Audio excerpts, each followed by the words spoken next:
بسم اللہ الرحمن الرحیم۔ السلام علیکم ورحمۃ اللہ وبرکاتہ۔ الحمد للہ الذی انزل علی عبده الكتاب والصلاة والسلام علی من انزل علیہ الكتاب اما بعد۔ حاضرین و ناظرین، یہ درس نمبر 800 ہے، 800، اور آج سورہ توبہ کی ایک آیت کی تلاوت اور تشریح کی جائے گی، آیت نمبر 72۔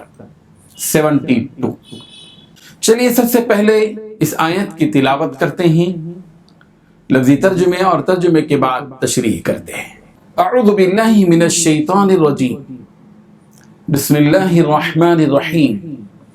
وعد اللہ المؤمنین والمؤمنات جنات تجری من تحتها الانہار خالدین فیہا ومساكن طيبة في جنات عدن ورضوان من الله أكبر ذلك هو الفوز العظيم صدق الله العظيم۔ لفظی ترجمہ یوں ہے، وعد اللہ، وعدہ کیا ہے اللہ نے المؤمنین، مومن مردوں سے، والمؤمنات اور مومن عورتوں سے، جنات ایسے باغوں کا، تجری کے بہتی ہیں، من تحتہا ان کے نیچے، الانہار نہریں، خالدین وہ ہمیشہ رہیں گے، فیہا ان میں، ومساکن طیبۃ اور پاکیزہ مکانوں کا، فی جنات عدن ہمیشگی کے باغوں میں، ورضوان اور رضامندی، من اللہ اللہ کی، اکبر سب سے بڑھ کر ہوگی، ذالک ہوا یہی ہے، الفوز العظیم بہت بڑی کامیابی۔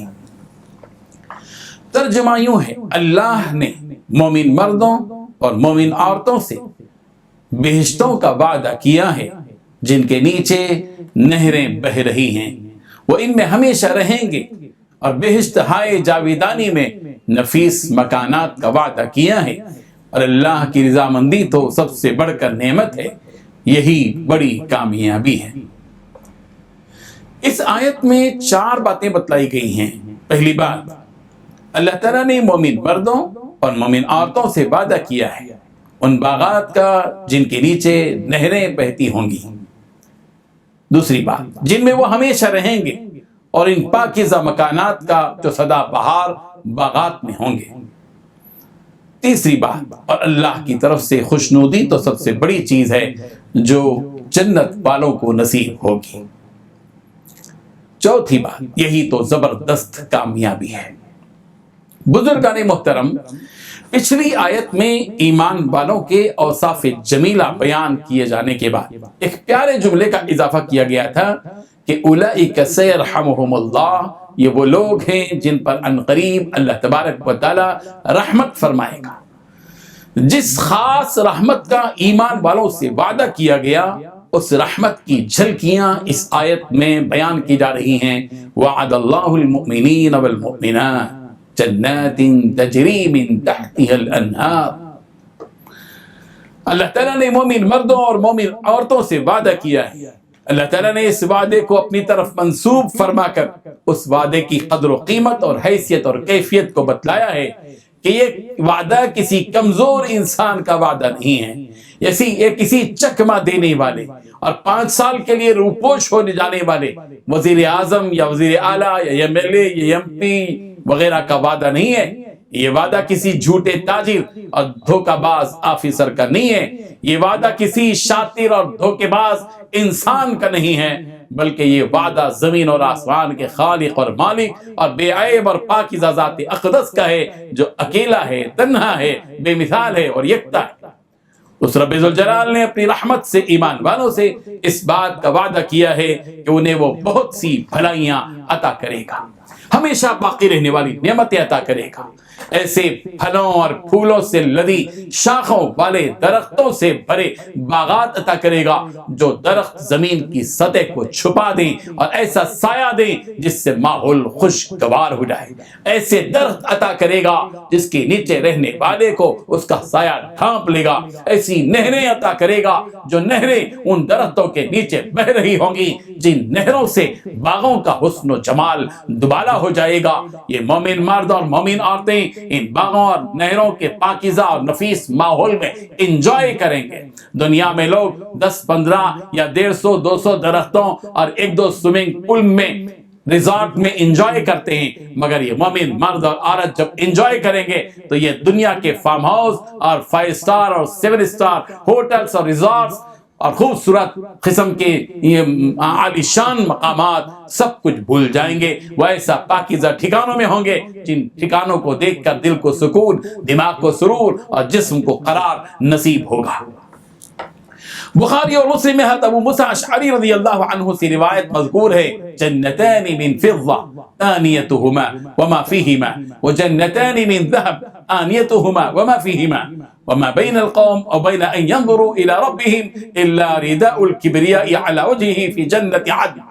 ثم قال رسول الله صلى الله عليه وسلم إن للمؤمن في الجنة لخيمة من لؤلؤة واحدة مجوفة طولها 60 ميلا في السماء للمؤمن فيها أهلون يطوف عليهم لا يرى بعضهم بعضا، جس کا ترجمہ یوں ہے کہ جنت میں 2 باغ ہوں گے جن کے برتن اور تمام دوسری چیزیں چاندی کی ہوں گی، اور 2 دوسرے باغ ہوں گے جن کے برتن اور دوسری تمام چیزیں سونے کی ہوں گی، اور جنت عدن سے جنتیوں کے اپنے رب کے دیدار میں کوئی چیز سوائے کبریائی کی چادر کے جو اس کے منہ پر حائل ہوگی، جو اس کے منہ پر ہوگی کوئی اور چیز حائل نہ ہوگی۔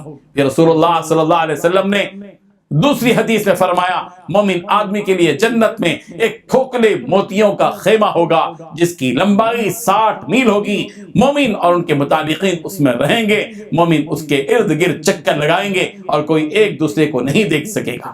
بخاری اور مسلم نے ابو ہریرہ رضی اللہ عنہ سے روایت کیا ہے، ان فی الجنت 100 درجہ اعدها اللہ للمجاہدین فی سبیلہ بین کل درجتین کما بین السماء والارض فاذا سألتم الله فاسألوه الفردوس فإنه أعلى الجنة وأوسط الجنة ومنه تفجر أنهار الجنة وفوقه عرش الرحمن۔ جنت کے 100 درجے ہیں، جنت میں 100 درجے ہیں جو اللہ تعالیٰ نے اپنے راستے میں جہاد کرنے والوں کے لیے تیار کیے ہیں۔ ان کے 2 درجوں میں اتنا فاصلہ ہے جتنا آسمان و زمین میں ہے، اس لیے جب اللہ تعالیٰ سے مانگنا ہو تو فردوس مانگو، جنت الفردوس مانگو، کیونکہ وہ جنت کا سب سے درمیانی حصہ اور جنت کے سب سے بلند درجے پر ہے۔ اس آیت میں جنات عدن کا لفظ ہے، جنت کے منازل میں سے ایک منزل کا نام ہے جنات عدن، جیسے جنت الفردوس ہے۔ قرآن مجید میں جنت کے کئی نام آئے ہیں، جنت النعیم، جنت الفردوس، جنت المأوى، جنت عدن اور علیین اور دار الخلد اور دار السلام اور وغیرہ وغیرہ۔ یہ تو ایمان والوں کے لیے جنت کے تذکرے ہیں۔ اس کے بعد ایک اہم خوشخبری یہ دی گئی کہ وہ رضوان من اللہ اکبر، اللہ تعالیٰ کی رضامندی یہ بہت بڑی چیز ہے۔ حضرت ابو سعید خدری رضی اللہ عنہ سے روایت ہے، رسول اللہ صلی اللہ علیہ وسلم نے ارشاد فرمایا، اللہ تعالیٰ اہل جنت سے فرمائیں گے، اے جنت والو، وہ عرض کریں گے، اے ہمارے رب، ہم حاضر ہیں اور تعمیل ارشاد کے لیے موجود ہیں اور ساری خیر آپ ہی کے قبضے قدرت میں ہے۔ اللہ تعالیٰ کا سوال ہوگا، کیا تم راضی ہو گئے؟ وہ عرض کریں گے کہ ہم کیوں راضی نہ ہوں، حالانکہ آپ نے ہمیں وہ سب کچھ عطا فرمایا ہے جو آپ نے اپنی مخلوق میں سے کسی کو بھی نہیں دیا۔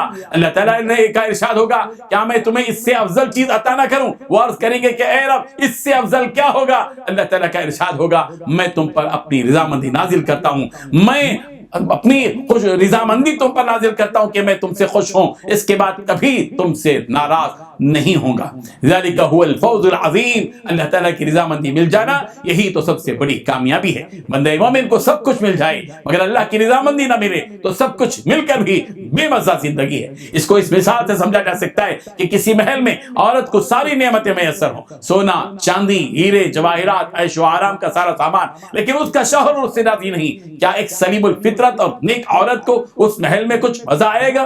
مزہ تو جب ہے کہ ان میں سے کچھ چیزیں بھی کوئی چیزیں نہ بھی ہوں، چل جائے گا، مگر شوہر اگر راضی اور خوش ہے تو اس کا مزہ ہی کچھ اور ہے۔ اسی طرح اللہ تعالیٰ کی رضامندی سب سے بڑی چیز ہے۔ اللہ تعالیٰ ہم سے راضی اور خوش ہو جائے، ہم تو اللہ سے راضی ہیں، مگر یہ اصل کمال نہیں، اصل کمال تو یہ ہے کہ اللہ ہم سے راضی ہو جائے۔ اے اللہ، آپ ہم سے راضی ہو جائیے، ہم سے خوش ہو جائیے۔ وآخر دعوانا ان الحمد للہ رب العالمین۔